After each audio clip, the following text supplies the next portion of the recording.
أخت بطلة روايتي بتتخطف من قبل الشرير لعالم تاني. البطلة و4 شخصيات ليهم علاقة قوية، فعندهم سبب إن هما يلحقوها عشان ينقذوها. بس بقى 6 شخصيات، إزاي أخلي لهم حافز يروحوا معاهم؟ الرواية عصر قديم والشخصيات أمراء وفرسان. عزيزتي الكاتبة، أنا مش معايا معلومات كافية تخليني أديكي حاجة محددة، فاحنا هنعمل إيه؟ هديكي سيناريوهات مختلفة تقدري إن انتي تستخدميها على حسب روايتك. فمثلا اول حاجه، مش لازم ندخلهم العالم ده.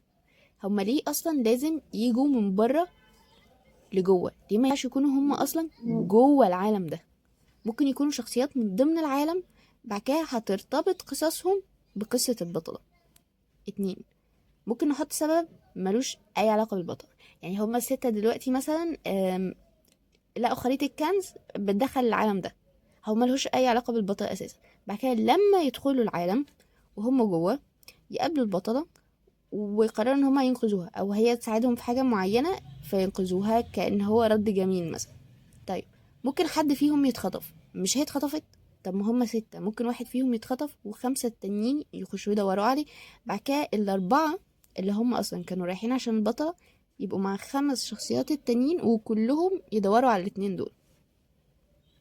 ممكن يكونوا مجموعة مثلا من الحراس، المرتزقة، المحاربين، ايا كان هو ايه، حد يدفع لهم ان هم يروحوا ينقذوا البطلة. طيب، ممكن تجيلهم دعوة لدخول العالم عشان هم عندهم مهارات، قدرات، whatever it is. بعد كده تجيلهم دعوة ان هم يخشوا العالم ده. يحصل بقى ان هم يتقابلوا مع بعض، يقابلوا البطلة، يقابلوا الناس اللي بتدور على البطلة، والناس دي تتعاون مع دي عشان كذا وهكذا لحد ما هم يوصلوا البطل.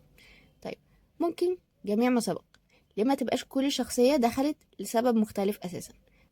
عندي برضو اقتراح تاني بسيط، وهو ان ليه 6 شخصيات؟ ممكن نقلل العدد شوية بحيث ان احنا نحكمها اكتر. في النهاية عزيزي الكاتب، احب اسمع رأيك. يا ترى لو انت قدامك 6 شخصيات عايز تدخلهم لعالم مختلف، هتعمل كده ازاي؟